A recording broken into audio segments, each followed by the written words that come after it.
Homecoming at Miller's Tavern. Derrick Hayes stepped off the midnight bus onto the cracked concrete shoulder of Highway 37. The neon sign of Miller's Tavern flickered above the dusty parking lot, like a lighthouse guiding him home after 10 months of duty in Kandahar. The Arizona air pressed against him in the late hour. He adjusted the strap of his duffel bag and inhaled deeply. The scent of diesel mixed with desert dust, reminding him of lonely nights beneath sun-scorched foreign skies. Through the heavy wooden door, a wave of cool air washed over him. Country music drifted from behind the bar, where Toby, the wiry bartender, polished glasses under a single dim bulb. A handful of patrons nursed beers at scarred wooden tables, their conversations subdued. In the corner near a rattling jukebox sat Marcus Campbell, Derrick's oldest friend. He waved a half-full pint waiting beside his plate of fries as he sank into the battered seat. The scent of stale beer and worn leather wrapped around him like an old friend. The tavern bore the scars of time, faded photographs of desert landscapes, chipped stools lined against the counter, and a chalkboard announcing Thursday chilly night. Here, every nickname and shared memory hummed in the air, offering a rare comfort that contrasted sharply with the dust and danger he'd left behind. He closed his eyes for a moment, letting the calm settle in his chest, aware that this brief peace was hard-won and fragile. He resolved to cherish each quiet breath before the storm next at hand. Even in this small-town tavern, the only battle he intended to fight for now was with an empty glass of beer. "Welcome home, soldier," Marcus said, as Derrick slid into the booth. Derrick lifted the pint in thanks, the cold foam soothing his parched throat. "Feels good to be back," Derrick replied, settling against the vinyl seat. He studied his reflection in the window, battle-tested and war-weary, yet still standing. He'd seen too many fall, and he carried their memories. Marcus leaned forward, voice low. "So, what was it like over there? Any good stories?" Derrick's gaze drifted to the table. It was hell in ways you can't imagine. Nights so cold, bullets froze. Days so hot, the ground cracked. I lost friendsmen I trusted more than brothers. But I learned loyalty, camaraderie. We held each other up, even when hope felt distant. And I learned how meaningless hate looks in the face of real survival. Marcus nodded, absorbing every word. "I've missed you, man." Before Marcus could say more, the tavern door swung open. 3 Harley-Davidsons roared to a halt outside, their engines rattling the neon sign. 3 bikers in black leather strode inside, boots thudding on the floor. Their leader, a blond man with a jagged scar along his jaw and a vest stamped Patriot Brotherhood, slapped a heavy fist on the bar and ordered whiskey. Jake and Earl, broad-shouldered and silent, flanked him. The jukebox clicked off mid, chairs scraped as heads turned. Toby slid 3 shots across the counter without a word, eyes guarded. The bikers surveyed the room, their cold gazes settling on Derrick's darker skin. The leader sauntered toward their booth, voice booming. "Look, who we have here," he said, loud enough for everyone to hear. "A little midnight special sittin' alone." The bar fell silent.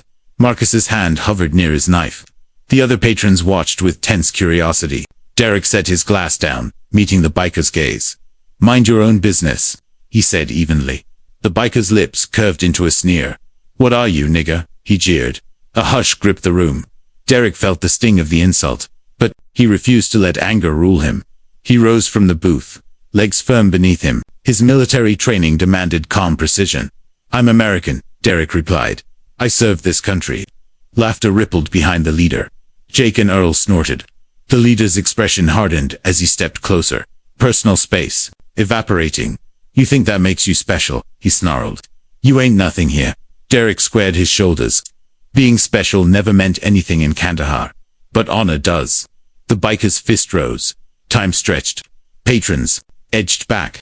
Derrick focused on the man's eyes, the fear and arrogance hidden there. In combat, he learned that hesitation could be fatal. He planted his feet, body coiled like a spring dot. The biker swung wide, overestimating his strength. Derrick caught the punch on his forearm, muscle tightening as he absorbed the impact. With a swift pivot, Derrick redirected the force, sending the biker crashing into a table. Wood splintered, glasses shattered, as Rick hit the floor. Shouts erupted. Rick scrambled to his feet, face flushed with rage and surprise. He charged again, reckless and vulnerable. Derrick sidestepped smoothly, closing the distance to lock Rick's arm behind him. He guided Rick's weight onto the bar top, constraining him with precise control. "Leave," Derrick said quietly, voice calm but firm. Now. Rick's friends exchanged uneasy glances. Under Derrick's unyielding grip, Rick's defiance faltered. He spat, rolling free and tumbling toward the exit. Jake and Earl hesitated before herding him away, through the door's jangling bell. The tavern exhaled. The jukebox clicked back to life as if resetting the atmosphere. Toby placed a fresh pint before Derrick, nodding appreciatively. Your choice. On the house. Derrick accepted with a grateful nod and lifted the glass in salute. Patrons returned to their seats, some offering thumbs up, others simply relieved. Marcus slid back into the booth, relief evident. That was intense, Marcus said softly. Derrick tapped his glass. Just another night at Miller's. He met Marcus's eyes. But I'd do it again. Outside, the neon sign blinked. Steadily, inside, Derrick Hayes savored the hard-won respect of a hometown Barno, and that, tonight at least, he had reclaimed his peace. Words as weapons. The moment Rick and his companions stumbled back outside, the din of Miller's Tavern began to rebuild itself, glasses clinking. Low conversations restarting, country music easing back through the jukebox. Derrick Hayes sat, heavily on the vinyl bench, heart still racing, but calm flooding back like a tide. Marcus slid into the booth, face pale but eyes bright with relief. You okay, man? Marcus asked, voice low enough that only Derrick could hear. Derrick nodded, pressing his palms against his temples. Yeah, it's just, I didn't want it to go that way. Marcus waved a hand. You handled it. You made them back off. He paused, then added quietly, but they'll be looking for payback. Derrick set his jaw. He took a slow sip of the free beer Toby had poured and looked around. Patrons were settling back into their routines, some casting nervous glances at the door where the bikers' engines had powered back to life. Outside, through the dusty window, he saw Rick yanking on his leather vest, shouting something angry. At Jake and Earl, the motorcycles revved, leaving skid marks on the gravel. That's why words matter, Derrick said, leaning forward. I told them I was a soldier. I told them I fought for this country. I forced them to see me as a man, not a target. Marcus studied him. They still hate you for your skin, though. Derrick's shoulders rose in a shrug. Hatred is easy when you've never faced real fear. I've stared into the barrel of an AK-47. I know what it means to be powerless. These guys' fear is just rhetoric for them. But they don't like being challenged. At that moment, Toby approached with 2 plates of chili fries. On the house, he said, setting them down. Let me know if you need anything else. Derrick met Toby's eyes and offered a sincere nod. He and Marcus dug in, savoring the salty heat of the chili. Around them, the hum of conversation regained its warmth. Derrick allowed himself a small grin, familiar comfort. But beneath the surface, tension still simmered. The door's bell jangled again. Derrick looked up to see Jake alone, slipping cautiously inside. He paused at the threshold, scanning the room before heading toward the restroom near the bar. Stay low, Marcus muttered, one at a time. Derrick nodded, finishing his fries and pushing the plate aside. As Jake exited the restroom and attempted to circle back toward the booth, Derrick stood. Clearing his throat, he caught Jake's eye. Jake, he called softly. Jake froze, muscles tensing. The tavern fell quiet in that instant.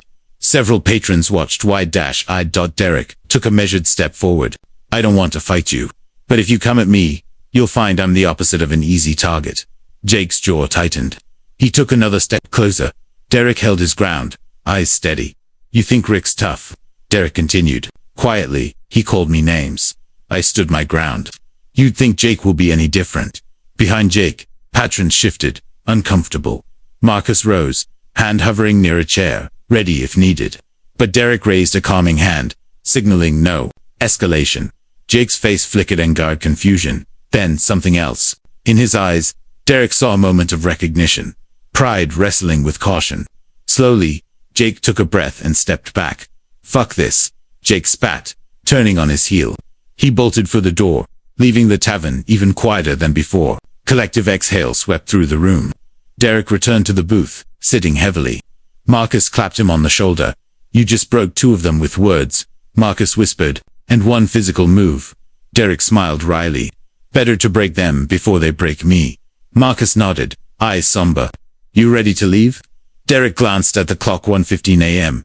The night was far from over, but he felt a sense of triumph. He stood and dropped a bill on the table. Marcus did the same. Together, they walked to the door. Outside, The asphalt radiated heat, even at this hour. The 3 bikes were gassed and ready, their riders trading curses as they prepared to speed off. Rick glared at Derrick as he approached. Jake and Earl mounted silently behind. Rick shouted something unintelligible, revving his throttle. Derrick raised his hand in a half-wave, not greeting, but acknowledgement. "Good night," Derrick said. His voice carried clearly in the still air. Rick's expression twisted surprise, anger, then grudging respect. He revved once more, and the trio roared away into the darkness, their taillights slicing through the desert night like embers. Derrick exhaled, shoulders relaxing. He slung his duffel over one shoulder. "Let's get you home," Marcus said, offering an arm. Derrick nodded. "Yeah, I think I need some rest before whatever comes next."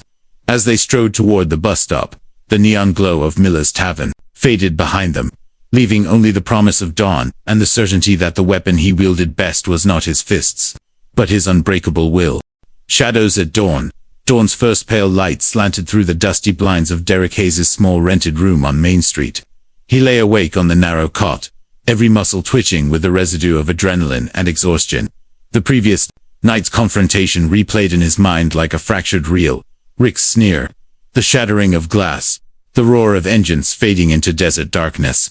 He forced himself to breathe slowly, counting each inhale and exhale until his pulse steadied. In Kandahar, he had learned to master fear. Now he practiced that same discipline here, under the lazy heat of Arizona morning. By 6:30 a.m., Derrick was seated at his sister Tanya's kitchen table, a mug of black coffee warming his hands. Tanya poured eggs over a plate of hash browns and set it before him with a worried frown. "You didn't get much sleep," she observed, shifting the blinds to admit more light.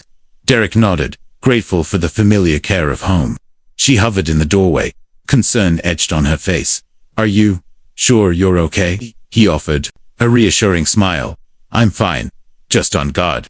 He stared out at the empty street, already slick with heat. He knew that Rick's gang wouldn't forget so easily. The story had already spread. Social media posts from last night showed blurry videos of the fight, labeling him everything from bar brawler to hero soldier. Derrick scrolled through the screenshots Tanya's friend had sent anonymously, tagged, shared, retweeted, and felt a flicker of unease. He had gone to Miller's Tavern seeking peace, not publicity. After breakfast, he decided to check the local morning news. At the diner on the corner, he ordered a black coffee and flipped through the pages, spread across the counter. The headline in bold red letters read, "Local veteran fights racist bikers in bar brawl." The accompanying photograph showed Rick's leather vest sprawled on the floor, alongside a shattered pint glass. A smaller inset captured Derrick's face, tense and determined. He frowned as he read the article's sensationalized prose. Hayes, a decorated soldier, reportedly attacked the bikers without provocation. The article made no mention of racial slurs, of Rick's first punch, or of the danger Derrick had faced alone in that dank tavern. It cast him as an aggressor. His jaw clenched. He pushed the paper aside and stood, leaving $1 on the counter. "Keep the change," he muttered. Outside, 2 of the Patriot Brotherhood's motorcycles glinted in the sun across the street. Their engines were cold, but the bikers themselves were nowhere in sight. Derrick's gut tightened. They were watching. He moved swiftly toward the sheriff's office 2 blocks away. Sheriff Jim Lawson greeted him through the open screen door, eyebrows raised beneath graying temples. "Hayes," the sheriff said, extending a calloused hand. "Heard about last night. You okay?" Derrick shook the sheriff's hand firmly. "Better now. But I'm worried they'll come back." He leaned against the doorway. "They've got numbers, and they've got friends. I don't want to see anyone else hurt." Sheriff Lawson sighed and rubbed his jaw. "I can put a patrol by Miller's and keep an eye on your sister's place, but I can't babysit every biker joint in Pima County." He regarded Derrick thoughtfully. "You've got war training, son, but this is civilian life now." Derrick met his steady gaze. "I know, but hatred doesn't change just because you wear civilian clothes." The sheriff nodded reluctantly. He tapped his radio. "All right, I'll get Deputy Kowalski on extra rounds downtown and at the tavern tonight. But you lay low. Let me handle the loss side." Derrick exhaled. "Thank you, Sheriff." They clasped hands again, a silent pact forged between them. Later, back at Tanya's house, Derrick rummaged through a small duffel bag and retrieved a worn journal. He flipped to a blank page and began to write, "They will test me again. I must be ready." His pen hovered as memories of a raging inferno in Kandahar flooded back flames, consuming a field hospital, the anguished screams of wounded comrades, and the smell of burning flesh.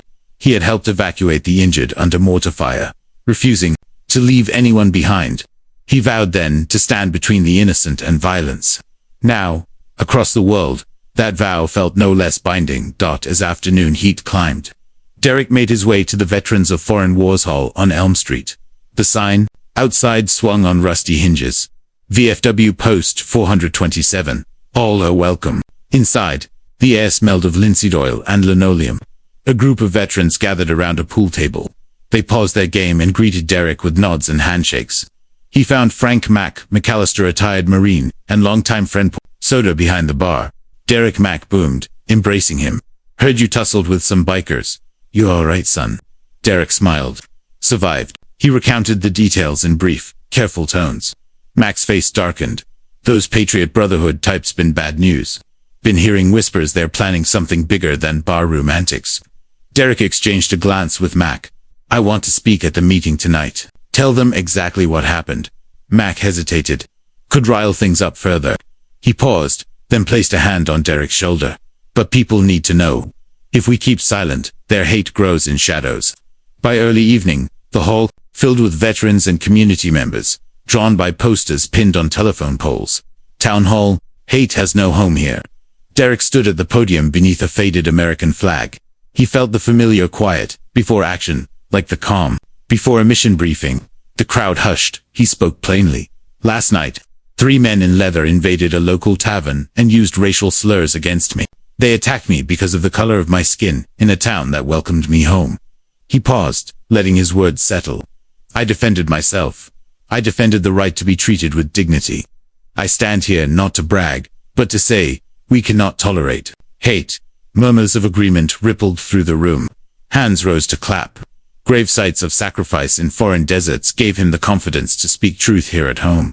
Meanwhile, in a deserted garage on the outskirts of town, Rick leaned over a workbench, studying a can of black spray paint and a map of Derrick's neighborhood. Jake and Earl watched him. He's making us look like fools, Jake snarled. We've got to do something. Rick traced a finger along the street names. Tonight, we strike back, he growled. We'll hit his truck, paint him a message. He won't ignore. Jake and Earl exchanged anxious looks. There was no talk of violence, yet only intimidation. But the promise of escalation hung in the humid night air. As Derrick concluded his speech, pressing for unity and watchfulness, he did not know that 3 silhouettes stood just beyond the porch lights, watching the VFW hall's doors. He did not know that Rick's plan was already in motion. But he felt, deep in his bones, that this shadow war was far from over. And as the hall's doors closed behind him, he steeled himself for the next confrontation, knowing his greatest weapon would once again be the power of standing his ground. Marks of intimidation. Derrick Hayes arrived at the sheriff's office just after dusk. He felt the weight of every step on the cracked sidewalk, his boots echoing against empty storefronts. The sun had dipped below the horizon, leaving amber streaks in the sky, and the streetlights flickered on one by one. Inside, Sheriff Lawson stood beside Deputy Kowalski, studying a photo slung over a bulletin board. Derrick recognized the image immediately. His own white Ford pickup.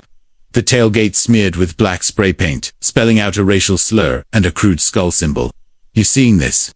Sheriff Lawson asked, flipping away from the picture. His brow was tight with concern. They hit your truck sometime after midnight. We got the 911 call from your neighbor. Derrick swallowed, jaw clenched. They're stepping up. They're trying to scare me. He traced the edge of the photo with a finger. They know where I live now. Kowalski spoke for the first time, voice low. We collected paint chips, took tire track impressions, and dusted for prints. It's obvious they came prepared, brought their own gear to tag your truck. He nodded toward a map of Derrick's neighborhood. We've got patrols up and down Elm and Pine Streets all night. We'll station cars out there, on rotation. Derrick exhaled slowly. Thank you. I appreciate it. In Kandahar, he had seen far worse than graffiti, but this was a violation of safety and dignity. This was home, and he refused to let it become a battleground, defined by hate. Outside, the wind carried the faint roar of highway traffic. Derrick tucked his hands into his jacket pockets and stepped into the night. He thought of Tanya's worried face, Mac's urgent warnings, and the VFW's hall full of veterans shouting unity. He would not let fear dictate his life. Back at Tanya's driveway, blue and white lights splashed across the pavement. Tanya rushed out, her coat flapping open, eyes wide. "Derrick," she began, voice trembling. She pointed at the pickup, under a solitary street lamp, the black word "no" smudged in thick strokes, followed by "your place" and a crude skull. The message was clear. Derrick stepped forward, knelt, and touched the spray-painted letters with a gloved finger. The paint was still wet, tacky under his glove. He closed his eyes for a moment, centering himself. Every instinct screamed for retaliation, but he forced calm. Retribution on their terms would only escalate the cycle. He stood and placed a hand on his sister's shoulder. "We'll clean it in the morning," he said quietly. "Toby at Miller's knows a guy who does body work. I'll have it taken care of." He glanced around. "You and Mum stay inside tonight. I'll walk the perimeter and make sure no one tries anything else." Tanya nodded, blinking back tears. "Be careful." "I will." Derrick squeezed her shoulder, then moved into the shadows, scanning every yard and alley. The night was quiet, except for distant dogs barking. He noted every rustle of leaves, every flicker of porch light. Then he heard it, the distant growl of a motor, low and threatening. 3 bikes revved into view, headlights slicing through darkness like hungry eyes. He counted the riders. Rick in front, flanked by Jake and Earl. Derrick stepped into the open, hands raised but empty. Each biker slowed, then stopped. Rick's voice carried over the rumble. "Thought you'd like a midnight visit, soldier boy." Derrick forced calm into his tone. "I'm not afraid of you." Rick spat and dismounted. "Let's see how you feel when you can't even trust your own yard." He stomped forward and reached into his leather vest, pulling out a can of black spray paint. Earl and Jake seated themselves on their bikes, silent sentinels, with a mocking grin. Rick stepped beside Derrick's truck and banged the can's nozzle. A fresh skull appeared next to the words, "Stay down." He stepped back, admiring his handiwork under the bike beams. Jake snapped a phone picture. Derrick stayed still until Rick finished, then spoke softly. "Your paint won't last. My truck's going into the body shop tomorrow. It'll be gone for a week." Rick's grin faltered. "Just wait till they see what else we do." He tossed the paint can at Derrick's feet. The can clattered and rolled under the truck. "Keep your phone close." The bikers revved away, their taillights glowing like embers until they dissolved into the night. Derrick reached down and picked up the empty can, then watched the highway exit into the desert. He slipped the can into his pocket. He walked back to the house and set the can on the kitchen counter, placing it beside his cleaned-up gloves. Tanya and their mother were waiting, wrapped in blankets. Derrick poured 3 mugs of hot chocolate as a peace offering and joined them at the table. "I'm sorry," he said, voice heavy. "They're testing us." Tanya sipped her drink. "What can we do?" Derrick explained his plan. Install motion sensor lights and security cameras. Encourage neighbors to join a watch group. Hold a community meeting at the VFW post. "We'll shine a light on them," he said. "Bullies hide in darkness." Their mother shook her head. "Why can't they just leave you alone?" Derrick stared at the mug, swirling the liquid. "Because hate doesn't make sense to those who live by it." He looked up, eyes steady. "But together, we make sense. Community, law, truth. That's our weapon." He reached across and squeezed Tanya's hand. "I promise I'll keep you safe." Outside, the night remained still. But inside, Derrick Hayes had drawn his own line in the dust. He would not back down. He would not be intimidated. And with each step legal, communal, unyielding, he prepared to confront the next mark of intimidation with the same unbreakable resolve that had carried him through battlefields half a world away. Tomorrow, he would gather allies, install cameras, and rallied the town to stand against the Patriot Brotherhood's campaign of terror. Tonight, he would sleep briefly, and with one ear open, knowing that the war for justice often begins at home, in the darkest hours before dawn. Lighting up the darkness, Derrick Hayes rose before sunrise, the faint glow of dawn pouring through his bedroom window. His body ached from the previous night's vigil, but his mind was focused, disciplined by years of military routine. After a quick shower, he donned a dark jacket and lace-up boots, grabbed his duffel bag, and slipped quietly into the kitchen, where his sister Tanya was brewing coffee. "Morning," he said, voice low. "I'm heading out to pick up the cameras." Tanya nodded, bleary-eyed but resolute. She poured him a mug, and he set out into the crisp air, with the weight of purpose steady in his chest. At the local hardware store, Derrick and Mac McAllister unloaded into the parking lot, just as the neon open sign flickered to life. Mac nudged Derrick. This place carries the best security systems in town. Inside, boxes of weatherproof cameras, motion detectors, and infrared floodlights lined the shelves. Derrick selected 4 bullet-style cameras and 2 dome cameras with night vision capability. He added 2 high-lumen solar panels and a dozen locking cable ties, then scanned the list on his phone. Cameras for the backyard, garage, front line of the truck bed, and the perimeter of Tanya's porch.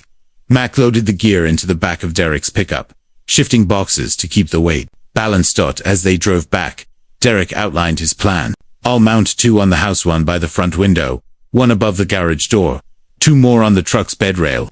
We'll run power from the solar panels. We'll tie everything into a shared network, so any movement triggers alerts on our phones. Mac grunted in approval. We'll patch into the sheriff's Wi-Fi repeater on his water tower. That'll give us coverage around Miller's and the VFW hall. 2. They added 2 more dome cameras to instrument the tavern's back entrance and the post hall's side door, intending to protect both community anchoring points. By mid-morning, Derrick, Mac, and 3 volunteers from the VFW, Postalinda, a former Army medic, Carlos, an Air Force communications specialist, and Susan, a retired police detective, assembled at Tanya's house. Under Linda's direction, they laid out the cables, test-mounted cameras on temporary brackets, and ran sync tests on the monitors. In Derrick's sister's garage, Susan verified each unit's angle, ensuring blind spots were covered. Carlos configured the network router and assigned static IP addresses for remote access.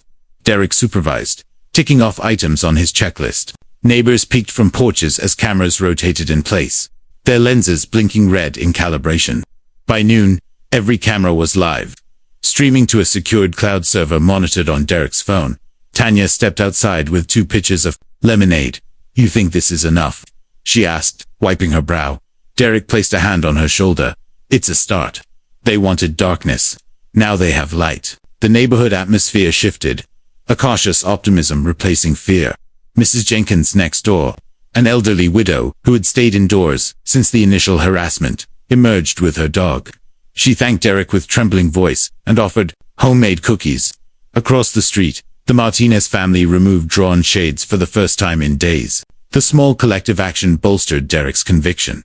Hate thrives in shadows, but it retreats under a glare of solidarity.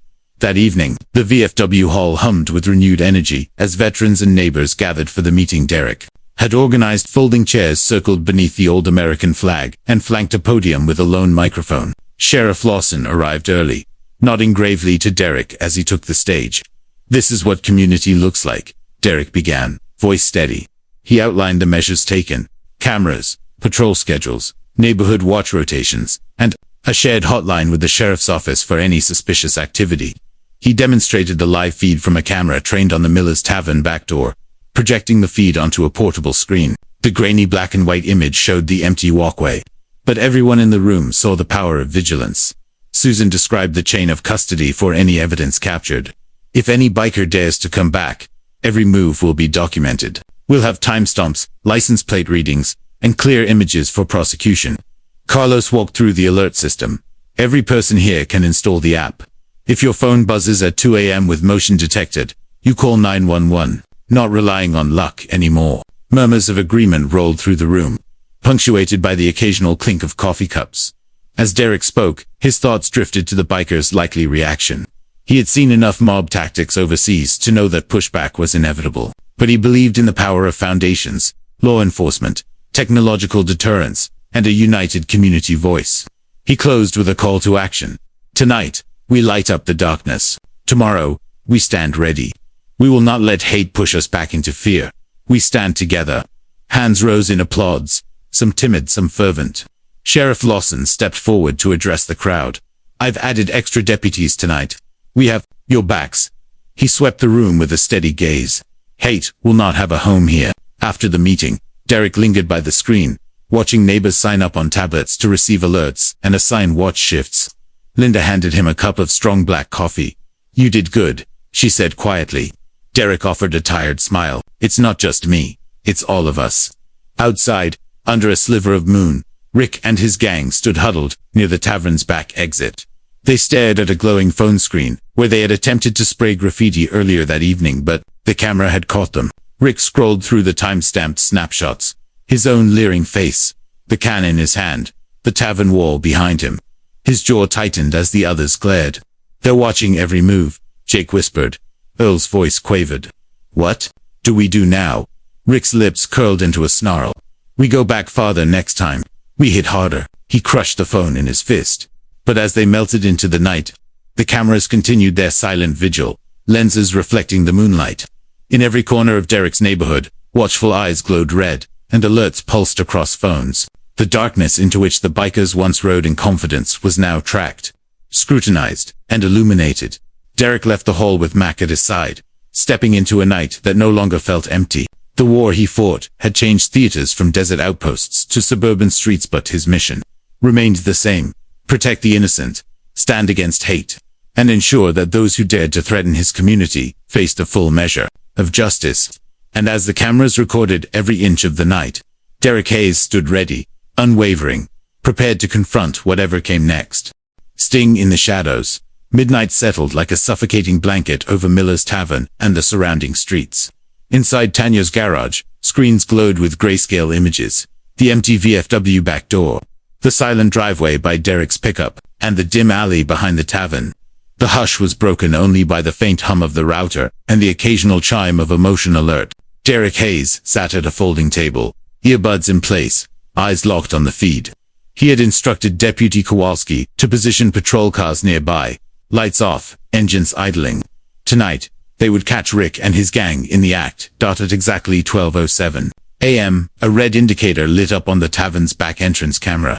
3 figures slunk into view, Rick leading, Jake on his left, and Earl bringing up the rear. Each wore leather jackets patched with the Patriot Brotherhood emblem. Rick carried a plastic bag, the crinkle of spray paint cans audible as he reached inside. Derrick's heart hammered. This was the moment he'd prepared for. He tapped his earpiece. There at the back exit.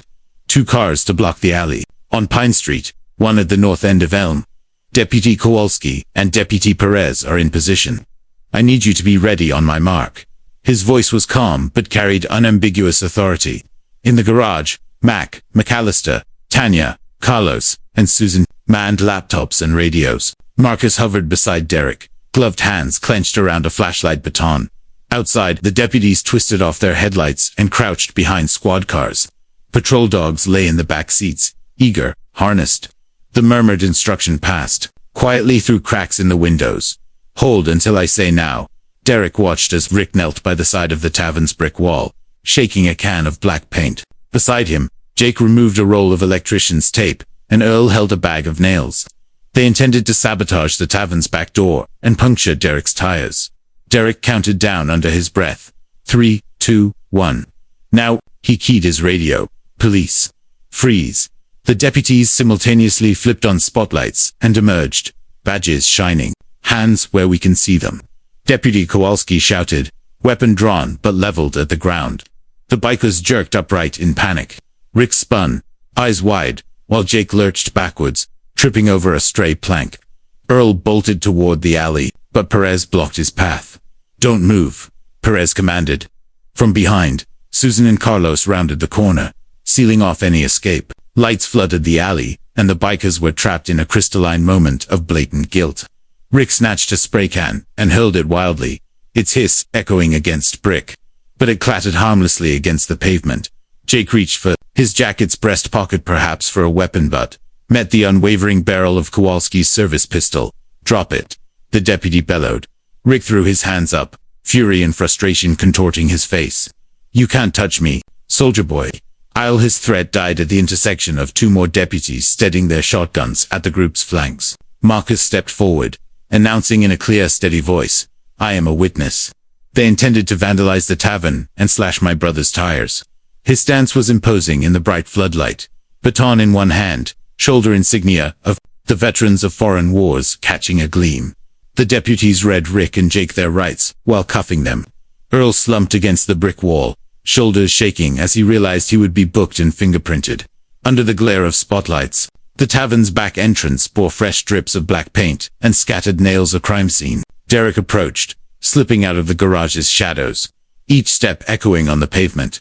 Toby, the bartender, emerged from the tavern's side door, face pale but eyes resolute. You did it, he whispered. Thank God. Derrick met his gaze, voice quiet. They'll remain in custody until sunrise. The evidence is clear. He glanced at Mac. Get photos to the sheriff. We need charges pressed for harassment, vandalism, and attempted property damage. Rick spat at the deputies, but his words were muffled by cuffs. You think you've won? He snarled at Derrick. I'm just getting started. Kowalski shoved him toward the squad car. Let's find out what getting started costs you in court, he replied. The 2 bikes were impounded, spray cans logged as evidence, and the 3 bikers loaded into the back of a cruiser under wailing. Sirens dot as the caravan of police vehicles pulled away. Derrick surveyed the scene. The alley smelled of damp brick and cold steel. He looked at the cameras mounted above, silent witnesses whose lenses had brought justice. A knot of relief eased in his chest, but he knew this was only one battle in a larger campaign. They returned to Tanya's garage for debriefing. Susan labeled evidence bags. Carlos downloaded video clips. Mac prepped statements for tomorrow's hearing. Derrick stood at the whiteboard, writing community vigilance at the top. Underneath, he detailed steps for follow-up. A public presentation of footage at the town hall, coordination with the district attorney for criminal charges, and outreach to local media to correct the false narrative of a bar brawl that vilified him. Marcus handed Derrick a cup of coffee. That was some operation, he said, voice proud. Tanya exhaled deeply, rubbing her temples. I never thought we'd actually do this. Derrick smiled faintly. Hate tests us, he replied. But when we meet it with unity, preparation, and the rule of law, we break its power. He tapped the screen displaying the captured footage. Rick's sneer, the spray can in midair, the deputies converging. This is the story we own. As the first pale hint of dawn crept beneath the garage door, Derrick finally unhooked his gear. He felt the toll of unbroken vigilance, the weight of responsibility heavier than any duffel pack he'd carried overseas. Yet there was also a profound sense of purpose in every camera installed, every deputy mobilized, and every neighbor drawn into this network of watchfulness. Derrick looked once more at the screens before switching them off. Outside, the world would awaken to news of arrests, license plates filed, and charges pressed against the Patriot Brotherhood. The bikers' own actions had sealed their fate. But Derrick knew that Rick the instigator would fight back harder. The cameras and patrols would remain in place, lights ever ready to chase away the shadows. He packed his duffel for the day's work at the VFW hall, preparing announcements and coordinating with the sheriff's office. Today he would address the media, ensure the full facts were public, and help his community heal from the night's trauma. And tonight, if it came to it, he would stand watch again, unwavering, ready for whatever darkness Rick threw at him next. For Derrick Hayes, the soldier who had once held the line at Kandahar, there was no surrender, only the steadfast defense of home. Justice under fire. The dawn sun gilded the courthouse steps as Derrick Hayes stepped from the courthouse doors, flanked by Sheriff Lawson and Deputy Kowalski.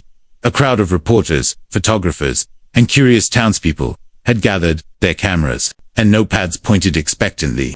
Derrick paused on the top step, took a measured breath, and let the weight of the moment settle in his chest.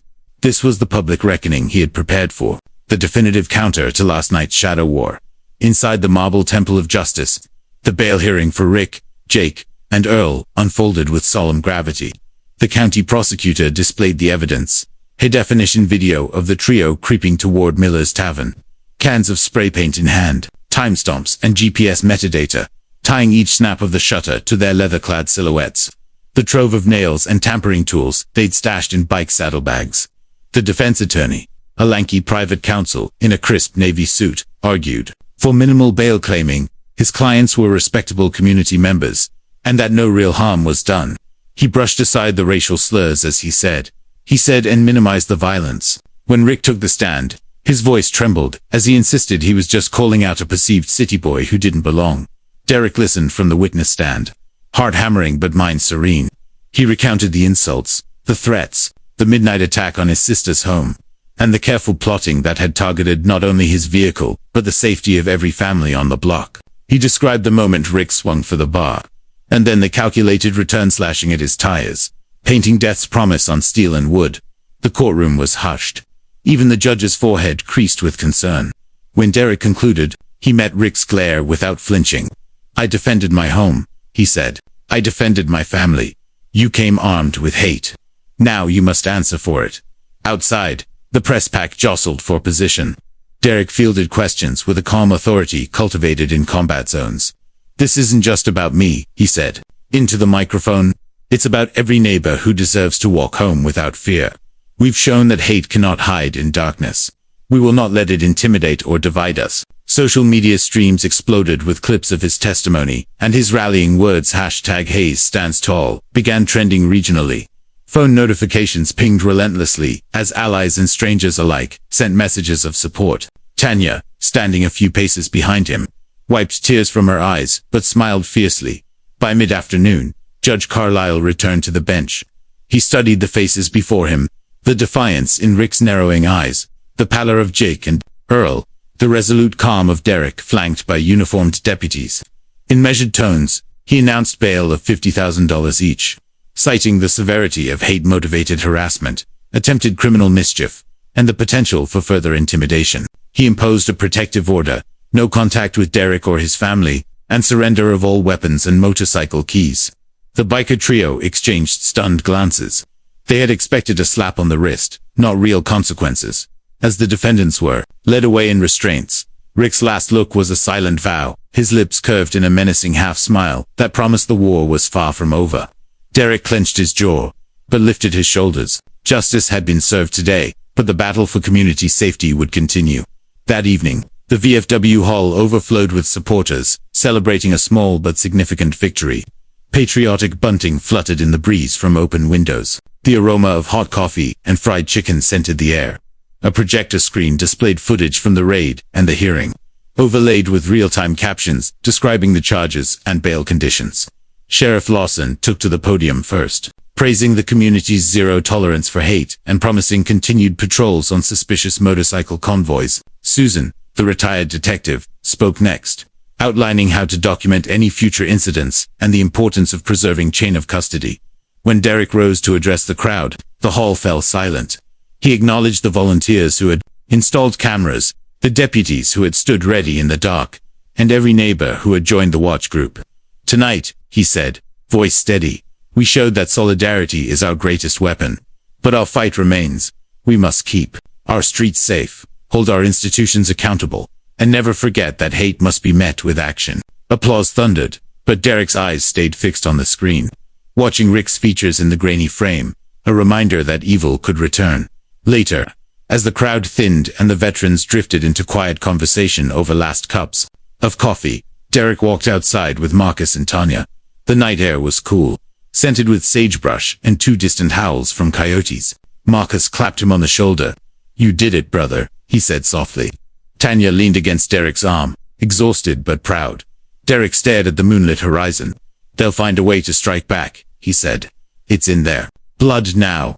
He pulled out his phone to check the live security feeds, empty alleys and silent cameras. But the knowledge that cameras watched every inch comforted him. He scrolled through messages, well-wishers, legal contacts, volunteering pro bono, even local clergy offering mediation. He realized that the conflict had galvanized the town, forging bonds stronger than any leather jacket. Just then, a text notification popped up from an unknown number. "You think this is over? See you at midnight." Attached was a photograph of Derrick's front porch, the security camera timestamp glowing ominously. Tanya gasped. Marcus stiffened. Derrick's stomach tightened, but he did not panic. He pocketed his phone and looked at his sister. "We'll be ready." In the days that followed, the town's vigilance only deepened. Neighborhood watch shifts expanded to every street. Church groups volunteered to sit with the elderly. The local paper ran a series on combating hate crimes. Derrick attended every school board meeting, advocating for bias training for teachers and students. He partnered with the sheriff's office to hold self-defense workshops and coordinated with civil rights lawyers to ensure the bikers faced the full weight of the law. Meanwhile, Rick secured bail, posting the bond at daybreak under heavy guard. His release ignited a fresh wave of anxiety. Tara's house was placed under round-the-clock patrol. Undercover deputies monitored biker rallies at distant truck stops. Rick himself was ordered to wear a GPS monitor, yet even these measures carried limitations. He could slip away, shed the tracker, and return under cover of night. Derrick knew the psychological toll of never knowing when the next threat would manifest. On a crisp morning 2 weeks later, Derrick received a package left on his doorstep. a battered toy soldier figurine, spray-painted black, clutching a tattered flag. Tied around its neck was a crude note. "The next move is mine." Derrick held the figurine at arm's length, his face calm but eyes steely. He turned and placed it on his porch table, where the camera's infrared bulb glowed red. He stepped back onto the sidewalk, gaze fixed on the empty street. The war had shifted from open confrontation to insidious games of terror and intimidation, but Derrick felt a fierce resolve ignite within him, an unbreakable will tempered in foreign sands and now sharpened on his home turf. As the sun climbed higher, he set his jaw and sent a text to Sheriff Lawson. "They've escalated. I need everything you've got." And with that, Derrick Hayes, soldier, protector, beacon of resistance, prepared for the final stand in a battle that would determine not just his own fate, but the soul of his town. Redemption Road. Before the first light touched the horizon, Derrick Hayes stood behind a grove of mesquite trees at the edge of the abandoned grain warehouse on County Line Road. He checked the digital display on his phone. 5:42 a.m. The perimeter cameras he'd installed weeks ago were keyed into a live feed that glowed on his screen. Across the road, unmarked SUVs and patrol cars sat silent, their engines idling like captive beasts. State police, the sheriff's tactical unit, and an FBI liaison team formed a loose semicircle around the warehouse's rusted loading dock. Every officer wore body cams, every vehicle had dash cams, and uniformed deputies lay in waiting behind crates and barrels. Today would be the final test of everything Derrick and the community had built: unity, vigilance, and the unbreakable rule of law. He slipped from cover and joined Sheriff Lawson, who offered a curt nod. Derrick's duffel bag, outwardly nondescript, carried a small radio transmitter, a decoy device loaded with a GPS tracker, and an open channel to the Lay command post. Earlier, undercover Deputy Miller had posed as an unaligned biker, eager to join the Patriot Brotherhood. He'd driven the warehouse's dirt road and sent Derrick a text, "Arriving now. Plenty of room for final plan." That text had triggered the alert. Sheriff Lawson keyed his mic. "On my go. Officers converge. No civilian casualties. Detain all armed subjects." A tapestry of flashing lights rippled down the road, capturing the dusty air in crimson and blue dot, just as the sun's first glow brushed the sky. 3 Harley headlights carved through the darkness. Rick, flanked by Jake and Earl, roared toward the dock. Rick's face was set in a mask of smug triumph. Unaware, he rode straight into a trap. He revved in defiance, lifting one hand to bark. "This is our turf now." The warehouse's corrugated doors were sputtering with electrical sparks where someone had tried to cut them earlier in another intimidation tactic. But today, the sparks would ignite justice, not terror. Now, Sheriff Lawson's voice crackled. Deputies swarmed from both sides, weapons trained but pointed downward, aiming to secure without bloodshed. Rick skidded to a halt as Miller dropped his bike and flashed a badge. Sheriff's Department. The echo of footsteps on gravel signaled movement from all angles. Jake tried to draw a knife, but Kowalski intercepted him with a swift disarm and pinned the blade to the ground. Earl stumbled toward the alley, but Perez blocked his escape, hand on the barrel of his shotgun. Rick gunned his engine, but an armored cruiser rolled in front of him, bumper grazing the front tire. The roar died. Under the glare of spotlights, the bikers dismounted, surrendering to the overwhelming presence of law enforcement. Cuffs clicked shut around Rick's wrists. "You're under arrest for conspiracy, intimidation, and hate crime vandalism," a deputy read. Rick's rage contorted his face. He spat on the ground. "This isn't over," he snarled. But the officers only tightened their grip as more deputies secured evidence. Spray paint cans, still warm to the touch. Nails and tape confirmed their intent. The 3 bikers were led away in separate cruisers, recorded by every camera from every angle. The live stream fed to Derrick's phone. He watched the operation conclude with grim satisfaction. No blood, no bystanders. Harmed only the law, prevailing over brazen hatred. Within hours, the local news broadcast the operation in full. Footage of Rick's defiant ride into captivity, Jake's futile struggle with deputies, and Earl's tearful mutterings of fear. Derrick accompanied Sheriff Lawson to a press conference at the VFW Hall. News crews crowded around the podium, pressing microphones forward. Derrick spoke calmly. "This community refused to be terrorized. We stood together, law enforcement, veterans, neighbors, and we reclaimed our streets. Our next step is to ensure justice is served and healing begins." Cameras flashed as he paused, letting the words resonate. Headlines the next morning read, Soldiers sting operation breaks hate ring, and local veteran leads community to justice. 3 weeks later, the district judge convened the sentencing hearing.